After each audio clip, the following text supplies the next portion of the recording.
This has come at a time of a very important meeting, hasn't it, with the Russian Foreign Minister Sergei Lavrov due in Turkey tomorrow. This incident obviously is going to affect the visit. Well, they were already said to conduct talks regarding Syria, of course, both being on opposing sides of the Syrian conflict. Russia supporting the forces of President Bashar al-Assad, while Turkey and President Recep Tayyip Erdogan being a loud opponent against Syrian President Assad. So the talks were already going to be focused on the Syrian conflict.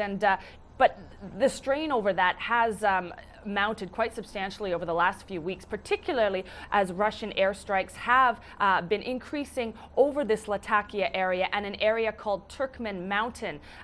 Turkmen people being descendants of Turks that live in Syria. So Turkey feels very protective over these people. So with the Russian airstrikes in that area, Turkey is getting more and more concerned about their well-being. So much so that 1,700 Turkmen were said to have fled the area into Turkey last week alone. Turkey had summoned the Russian ambassador Andrei Karlov last week to actually discuss this increase in Russian airstrikes over the area.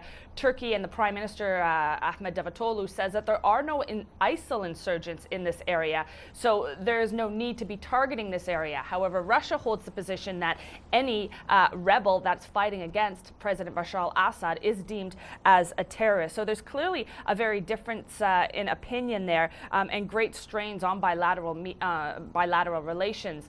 In fact, at the G20 just last week in Antalya in Turkey, President Recep Tayyip Erdogan was said to have urged Vladimir Putin to place more pressure on ISIL insurgents rather than going after the Syrian rebels in the conflict in Syria. As well, President Barack Obama of the US also held bilateral talks with Putin on that matter, and so did the Prime Minister of the UK, David Cameron. And there almost seemed, with talks coming out of that there could possibly be some compromise in that particular regard. However, we are clearly not seeing any change in strategy for Russia currently in Syria. And we've got time to go back to Julia Lybova in Moscow. Julia, it's not the first time, is it, that something like this has happened? In October, the Turkish military shot down a Russian-made drone that had entered its airspace. How has this affected the relationship between Moscow and Ankara?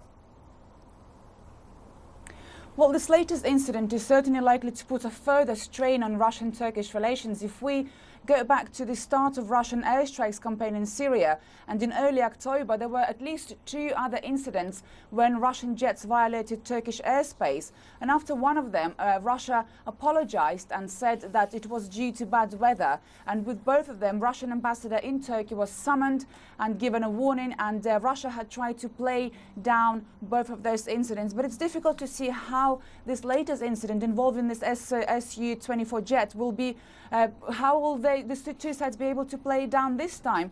Moscow is saying that it didn't violate Turkish airspace, while Turkey is saying that it's quite the opposite. And already Moscow is calling for an emergency UN Security Council meeting. So really we'll have to wait and see what steps Moscow and Ankara both take next.